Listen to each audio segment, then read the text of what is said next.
अगर आप भी कहीं जाने के लिए ओला की टैक्सी बुक करते हैं तो ये खबर जानकर हैरानी होगी कि कानपुर आरटीओ में रजिस्टर्ड ओला कंपनी के नाम सभी 231 वाहन अनफिट हैं।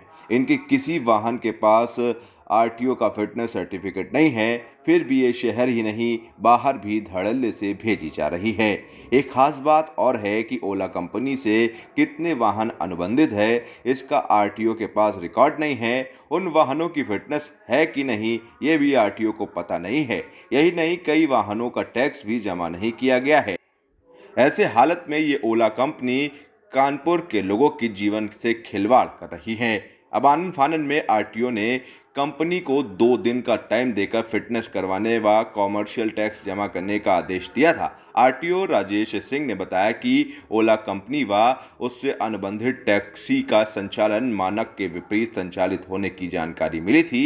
इन वाहनों पर कार्रवाई करने के लिए अभियान चलाया जा रहा था।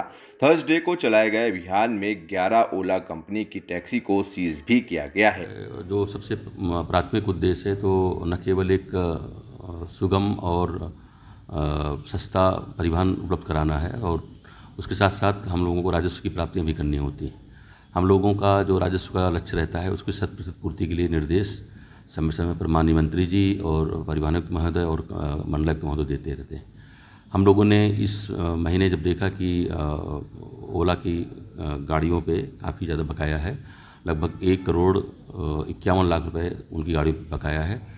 हम लोगों को जो यहाँ के लोकल उनके जो प्रतिनिधि हैं और यहाँ के जो हेड एरिया हैं उनको हम लोगों ने नोटिस भेजा है और आज से हम लोगों ने उनके खिलाफ इन्फोर्समेंट की कार्रवाई भी शुरू कर दी है। 9 गाड़ियाँ आज पकड़ के थाने में सीज कर दी गई हैं और जो भी गाड़ी चलती मिलेगी 231 गाड़ियाँ टोटल उनकी जो बकाये में हैं। तो हम लोगों ने एक विशेष अभियान चला करके अगले 7 दिनों के अंदर हम लोगों का ये संकल्प है कि हम लोग इस पूरे बकाये को जमा कराएं।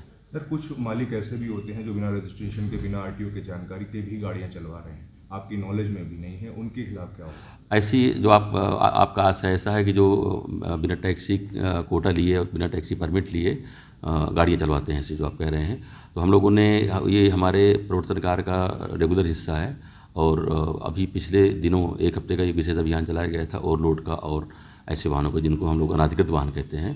तो 39 ऐसी वाहनें बंद की गई हैं और उनके खिलाफ भी लगातार कार्रवाई की जाती रहेगी।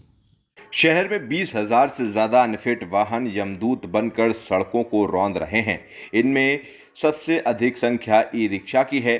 चिंता की बात है कि टेम्पो, ऑटो और कैब के अलावा इनमें एम्बुलेंस और स्कूल बसें भी शामिल हैं। इनसे यात्रियों, मरीजों और बच्चों की जान पर खतरा बना हुआ है। आरटीओ का इन वाहनों को लेकर के क्या प्लान है, बगैर फिटनेस की वाहन हमारे जो चेकिंग है उसका एक रूटीन हिस्सा है। हम लोग जो हमारे प्रवर्तन दल रहते हैं तो उनको जिन गाड़ियों की फिटनेस नहीं होती उनको हम लोग एक सूची दे देते हैं। साथ में हर एक वाहन स्वामी के मोबाइल पे व्यक्तिगत मोबाइल पे एक मैसेज आता है कि आपकी गाड़ी की फिटनेस खत्म हो गई है, आकर के कृपया अपनी गाड़ी का फिटनेस कराएं। ऐसी वाहन जब जो बगैर फिटनेस की चलती है, बिना परमिट की चलती है, उनके खिलाफ कार्रवाई की जाती है और पाए जाने पर उनके विरुद्ध प्रवर्तन की, सीज की और या चालान की कार्रवाई भी की जाती है। बता दें कि बिना फिटनेस के वाहनों का परिसंचालन नहीं हो सकता। हर 2 वर्ष में कॉमर्शियल वाहनों का फिटनेस टेस्ट जरूरी है।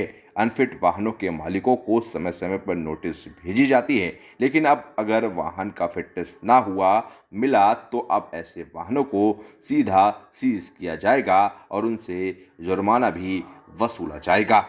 डेमोक्रेटिक आई न्यूज़ चैनल को लाइक करें, शेयर करें, सब्सक्राइब करें और बेल आइकन दबाएं।